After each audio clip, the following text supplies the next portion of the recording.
Bonjour Nicolas Cadenne. Bonjour. Merci d'avoir accepté notre invitation. Vous êtes le rapporteur général de l'Observatoire de la laïcité. On va revenir ensemble sur le débat en cours dans la société. Mais d'abord, de quoi parle-t-on? Est-ce que le débat qui est présenté aux Français, c'est un débat sur la laïcité, ou c'est-à-dire le débat sur la loi de 1905, ou est-ce que c'est un débat sur l'islam? Effectivement, derrière ce débat a priori sur la laïcité, en réalité, il y a autre chose.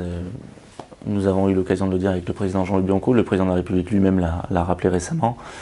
En réalité, on parle essentiellement du voile et donc d'islam, plus que de laïcité. Et donc il faut là encore faire bien attention à ne pas confondre tous les sujets et à bien être précis sur les termes et sur ce que l'on évoque précisément et réellement.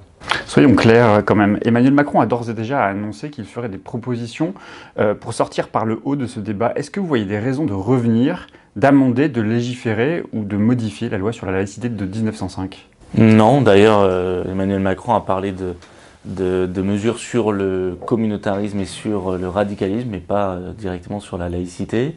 Il n'y a pas lieu de modifier la loi de 1905, même si il y a des réflexions pour en améliorer l'application, tout simplement parce que vous avez certaines dispositions de cette loi, notamment sur l'ordre public, l'article 31 par exemple, qui renvoient à des codes qui ne sont plus d'actualité, enfin à des mesures qui ne sont plus dans les codes, et du coup qui ne peuvent plus vraiment s'appliquer. Donc là, c'est plus des ajustements d'ordre technique, mais il n'y a aucune raison de modifier un quelconque principe fondamental de la loi de 1905 ou d'autres lois qui ont fondé le principe de laïcité en France. Qu'attendre du président de la République, puisqu'il est pressé, ou en tout cas une grande partie de la classe politique le presse à agir, ou en tout cas à intervenir? On le voit bien dans le débat public, il y a une grande confusion. Vous le dites vous-même, je vous ai posé la question de la laïcité, et vous me dites que le président de la République va répondre par la question du communautarisme, ou quand on passe du voile au terrorisme, de la laïcité au communautarisme, on mélange un peu tout. Vous attendez aussi une clarification quand même sur ce que c'est que la laïcité encore aujourd'hui? Pour nous, c'est très clair ce qu'est la laïcité. Le président de la République, lui aussi, a rappelé à plusieurs reprises ce que c'était. Je crois que beaucoup de ceux qui veulent une clarification, en réalité, sont ceux qui ne sont pas satisfaits de la laïcité telle qu'elle est aujourd'hui dans le droit.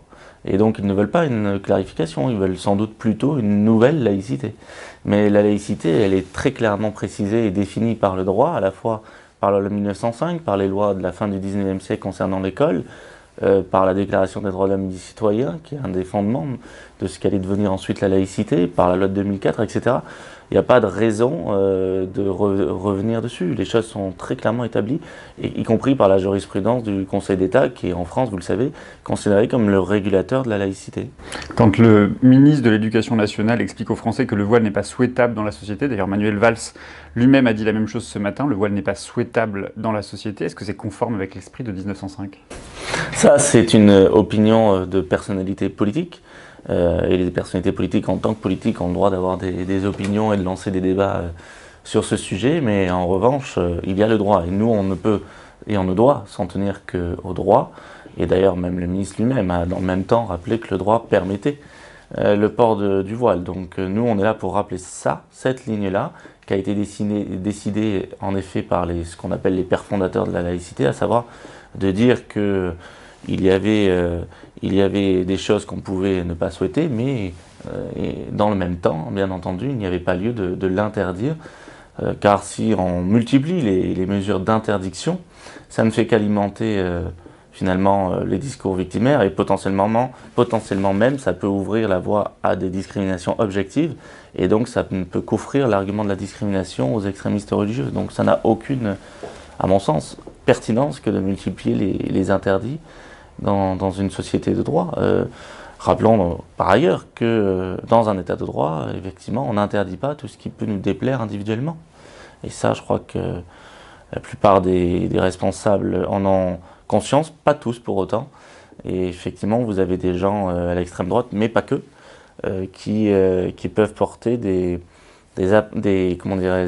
volontés de modification du droit qui pourraient s'avérer dangereuses d'un point de vue laïque et d'un point de vue de liberté publique. Donc il faut évidemment être vigilant.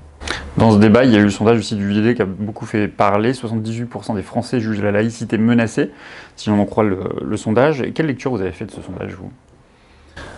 Franchement, je suis un peu pour ma part fatigué de ce type de sondage parce que ce type de sondage n'a pas grand sens. Faire un sondage après 2 semaines de polémique non-stop et une très large place laissée aux voix les plus en opposition à l'islam, et pas seulement à l'islamisme, à l'islam tout court, et à la visibilité de la religion, et en l'occurrence de l'islam, forcément ça modifie l'opinion, c'est normal, l'opinion change, surtout sur ces sujets, elle évolue énormément selon les enquêtes. Et en plus, là, sont essentiellement convoquées les émotions, et absolument pas la raison. Donc, poser une question brute comme cela n'a pas grand sens, surtout après 2 semaines de polémique. Ça convoque les émotions. Beaucoup n'aiment pas le voile, moi-même j'ai un avis personnel là-dessus. On peut être beaucoup à ne pas l'aimer ou à l'aimer, mais plutôt à ne pas l'aimer en majorité a priori. C'est pas pour autant qu'il faut, là encore, je le répète, souhaiter une interdiction. Ce type de sondage n'a pas grand sens. D'ailleurs, de même que le même institut avait fait un sondage strictement sur les parents accompagnateurs, qui n'avait pas grand sens à mon sens, parce que encore faudrait-il interroger déjà les premiers concernés, à savoir les parents accompagnateurs. Les réponses seraient très différentes d'interroger que lorsqu'on interroge toute la population, y compris par des gens qui ne savent pas ce qu'est forcément une sortie scolaire, qui n'en ont jamais fait et qui n'ont jamais parlé à des personnes qui portent le voile.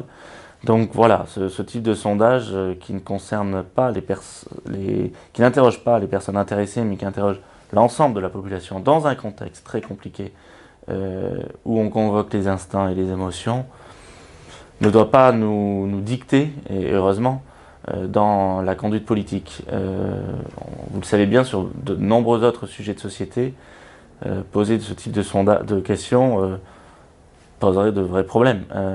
Et heureusement ce type de questions qui donne une opinion à un instant T et pas une opinion réfléchie qui se construit avec la connaissance de l'ensemble des données, ne peut pas, je le répète, dicter une quelconque conduite politique. Il y a un autre élément qui me paraissait intéressant, en tout cas dans ce sondage, c'était que la laïcité arrivait en 6e, voire en 7e position parmi les préoccupations des Français. Vous pensez vraiment, vous, que les Français se disent la laïcité est un objet de préoccupation?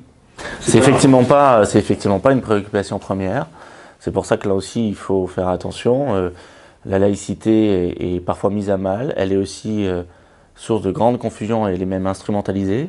Donc il faut être très pédagogue et rappeler ce qu'est précisément cette laïcité, comment elle s'applique, mais effectivement il ne faut pas en faire une source de division. La laïcité est un concept qui est là pour assurer la cohésion nationale. Aujourd'hui on s'en sert pour diviser, ça n'a aucun sens. Donc soyons très vigilants là-dessus. Il y a évidemment d'autres préoccupations sur lesquelles nous devons nous concentrer, et il ne faut pas évidemment, je ne pense pas pertinent de suivre un agenda de l'extrême droite. Je parle de l'extrême droite puisqu'ils ont lancé une polémique, et c'est suite à cette polémique que nous avons eu ces débats. Non, ce serait contre-productif. Il y a des choses à faire, mais dans un débat posé, serein, et pas hystérisé. Justement, vous le disiez, tout ce débat politique et médiatique est parti d'une provocation d'un élu du Rassemblement national, puis il y a eu ce débat autour du voile. Vous qui avez le recul suffisant à l'Observatoire sur la laïcité, sur ce sujet, sur le voile, est-ce que le voile n'est pas l'objet idéal pour détourner l'attention, pour faire diversion? Sans doute pour certains, il est clair. Il peut y avoir un vrai sujet sur le sens du voile, surtout dans une société française qui est très sécularisée, avec des Français qui se sont très nettement éloignés de la religion.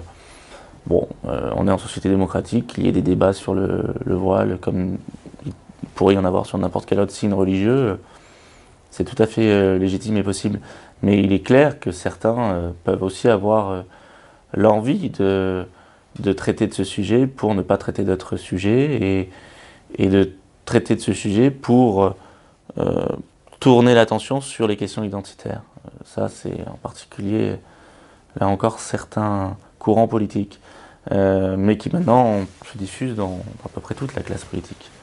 Et ça, il faut y être très vigilant, parce que ça ne peut généralement que miner la cohésion nationale. Qu'on parle de l'identité, pourquoi pas là encore, mais de façon posée, avec des éléments sociologiques sérieux, rigoureux, scientifiques. Or, c'est pas du tout ce qu'on voit sur les plateaux télé On voit des experts autoproclamés qui parlent d'identité sans véritablement savoir de quoi ils parlent, et qui mélangent absolument tout, et qui effectivement ont plutôt tendance à alimenter les peurs qu'autre chose. Au lendemain de l'acte terroriste à Bayonne, Manuel Valls, justement ce matin sur Inter, a déclaré « On ne tue pas au nom de la laïcité ». De quoi cet attentat est-il le nom? Comment le qualifier? Ça c'est certain qu'on ne tue pas au nom de la laïcité, et que la personne en question qui est coupable de cet attentat n'est en rien laïque, puisque la laïcité c'est notamment la liberté de croire ou de ne pas croire, et la liberté de pratiquer son culte, en particulier en plus dans un lieu de culte. Et ça, l'État est même là pour garantir cette liberté et pour assurer la pratique d'un culte en toute sécurité. Donc il est évident que cette personne n'était absolument pas laïque et plutôt en totale opposition avec la laïcité. Et cette personne était tout simplement extrémiste, anti-musulman, sans doute raciste, vu ses anciens commentaires que l'on a pu retrouver. Donc, si je vais plus loin dans ma question, est-ce que finalement la laïcité n'est pas devenue une arme, si ce n'est anti-islam, anti-musulman? Pour certains, mais c'est absurde, c'est complètement débile. Bien sûr que certains utilisent et ont transformé la laïcité en une arme. La laïcité, c'est pas une arme ni un bouclier, la laïcité c'est un cadre commun. Un cadre commun qui doit permettre à tous d'exprimer des convictions différentes dans le respect mutuel et dans le respect de l'ordre public. C'est, si vous voulez, ce qui fait qu'en France, il n'y a plus une majorité qui s'opposerait à des minorités. On est tous des citoyens, égalité de droits et de devoirs, quelles que soient nos convictions, nos conditions. Donc ce n'est en rien une arme. Et l'utiliser comme une arme, comme le font certains, c'est une perversion totale de ce qu'est la laïcité. C'est occulter d'où vient notre laïcité. C'est quand même hallucinant. La laïcité est un concept qui a été conçu au fil des siècles, notamment parce que notre pays a connu des guerres de religion pendant plus de 3 siècles et a connu des discriminations ensuite à l'encontre de minorités, et en particulier des minorités religieuses, en particulier les protestants, mais pas seulement, à l'encontre aussi des libres penseurs, des francs-maçons ou d'autres minorités religieuses, évidemment, notamment les juifs. Donc ça n'a aucun sens de l'utiliser comme une arme contre l'islam ou contre une minorité.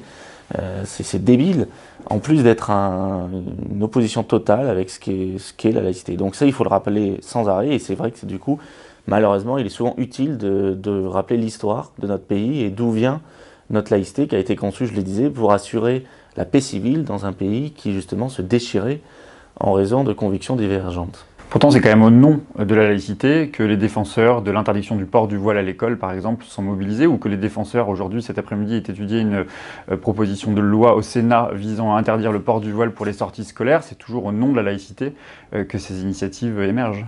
Alors, pour ce qui concerne l'interdiction du port de signes ostensibles pour les élèves, c'est un peu différent, puisque là, il s'agit d'une catégorie donnée de la population, et il s'agit de préserver, dans le cadre de l'apprentissage des bases du savoir, à un âge, on est jeune, petit, mineur, où on doit pouvoir se forger librement ses opinions, et cette loi de 2004 a été votée, après qu'il ait été constaté des conflits, alors pas généralisés, mais quand même, entre élèves, entre jeunes, entre ceux qui portaient justement un signe ostensible, ceux qui n'en portaient pas, ceux qui manifestaient ostensiblement leur appartenance religieuse ou pas. Donc on a considéré que dans cette phase d'apprentissage des bases du savoir, dans une phase où on doit librement forger son esprit critique et se forger ses opinions, il valait mieux éviter tout ce type de pression et donc demander, non pas la neutralité, mais demander un devoir de discrétion aux élèves. Mais c'est un cas tout à fait particulier qui s'inscrit dans le prolongement des circulaires Jean Zay, ministre de l'Éducation nationale en 36 et 37, circulaire qui déjà interdisait la propagande commerciale, politique ou confessionnelle à l'école. Après, effectivement, c'est très différent lorsqu'on parle d'adultes. Évidemment que les parents d'élèves ne sont pas soumis à une quelconque neutralité, ni à la loi 2004. Pas à la loi 2004 parce que donc elle s'inscrit dans un cadre très particulier pour ces élèves mineurs, et pas à la neutralité, puisque la neutralité découle du principe de laïcité uniquement pour ceux qui exercent une mission de service public. La neutralité, ça découle de la séparation entre les religions et les organismes publics, pour assurer la neutralité, l'impartialité des services publics vis-à-vis de tous, quelles que soient leurs convictions. Et donc seuls ceux qui exercent ce service public sont soumis à la neutralité. En aucune manière les usagers ou les citoyens lambda, puisque eux, au contraire, grâce à la laïcité, se voient garantir la liberté d'exprimer des convictions. Donc effectivement, les parents qui sont adultes, majeurs, qui disposent de leurs droits civiques, ne sont pas soumis à la neutralité. Ils ne le seraient que s'ils exerçaient une mission de service public. Ce qui n'est pas le cas dans le cadre de la sortie scolaire, à l'inverse de ce qui est souvent dit, puisqu'effectivement, là, les parents n'apportent qu'une aide logistique bénévole, traverser la rue, monter dans un bus avec des élèves, essentiellement de l'ordre de la sécurité, mais en aucune manière ils n'exercent la mission de service public de l'éducation. Ils ne peuvent pas commenter un tableau dans un musée, une sculpture ou quoi que ce soit. Ils n'ont pas cette mission éducative qui ne relève que des enseignants, qui eux sont chargés de la mission de service public de l'éducation nationale. Donc en effet, à partir du moment où ces parents n'exercent pas cette mission de service public et ne font qu'aider pour des raisons de sécurité l'école, ils ne sont pas soumis à la neutralité, et la laïcité, en effet, ne suppose pas qu'ils soient soumis à la neutralité. Et là, il faut bien distinguer les choses et être très précis. Par exemple, on dit oui, mais ils ont le statut de collaborateur occasionnel de service public. Oui, mais ça n'a rien à voir. Ils ont ce statut pour des raisons d'assurance. Parce que comme effectivement, ils apportent cette aide logistique bénévole, eh bien s'il y a un pépin, s'ils sont blessés, il faut qu'ils puissent être couverts par l'école, c'est tout, par l'assurance de l'école. Mais ça ne veut pas du tout dire, comme l'a rappelé le conseiller d'État, qu'ils sont pour autant astreints aux mêmes obligations que les fonctionnaires. Ce n'est pas pour autant qu'ils deviennent fonctionnaires. Donc là, il faut être très précis, effectivement, sur les termes. On a un rôle de pédagogie et on rappelle les choses, mais effectivement, il ne faut pas tout confondre. Et il ne faut pas croire que la laïcité, dès le départ, dès 1905, supposait la neutralité de ces personnes-là, parce que ce n'est pas le cas, en effet. J'ai une dernière question, Nicolas Cadenne. La semaine dernière, Le Point vous a consacré un portrait qui était titré dans un premier temps « Inlassable défenseur de la laïcité ». Puis quelques temps après, le titre avait légèrement évolué pour devenir Nicolas Cadenne, figure controversée de la laïcité. Qu'est-ce qui s'est passé ? C'est un peu... Moi, je trouve que ça illustre un drôle de climat. Effectivement, Le Point a une orientation que le Point a parfaitement le droit d'avoir sur la laïcité, qui n'est pas forcément toujours celle du droit, qui est parfois favorable à une évolution du droit. Et d'ailleurs, pour revenir à la question d'avant, les législateurs ont malgré tout le droit, effectivement, de faire évoluer le droit, même si ce n'est pas ce que nous souhaitons forcément. Sauf que, effectivement, vous avez un journaliste du Point qui a été mandaté pour faire un portrait de moi, qui, je crois, a fait très bien son travail. Il m'a suivi, il est allé assister à un débat auquel je participais, il m'a longuement interrogé, il a appelé des détracteurs, des gens qui sont sur une autre ligne, à savoir une ligne d'évolution du droit, justement. Donc je crois qu'il a fait son travail d'appeler les partisans, les opposants, etc. Puis il a fait son portrait. Ce qui est problématique, en effet, c'est que plus d'une douzaine d'heures après, ce titre et le chapeau de ce portrait, qui avait été écrit par le journaliste, qui était libre de faire son article, ont été modifiés de manière unilatérale par un dirigeant de cette publication, sans l'accord de ce journaliste, et même en opposition avec ce journaliste. Je trouve ça en effet étonnant. À la limite, ça l'aurait été moins si cette personne, ce dirigeant, avait aussi interrogé ou avait travaillé ce sujet, mon sujet. Ça n'a pas été le cas. Moi, je ne connais pas cette personne, je sais qui c'est, mais je ne la connais pas. Elle ne me connaît pas, elle ne m'a jamais parlé. Donc je trouve ça troublant qu'une personne qui ne me connaît pas, qui n'a jamais parlé et échangé avec moi, puisse unilatéralement changer comme ça le titre et le chapeau d'un portrait. Merci pour ces clarifications et ces précisions. Merci beaucoup, Nicolas Cadenne. De rien. Merci à vous.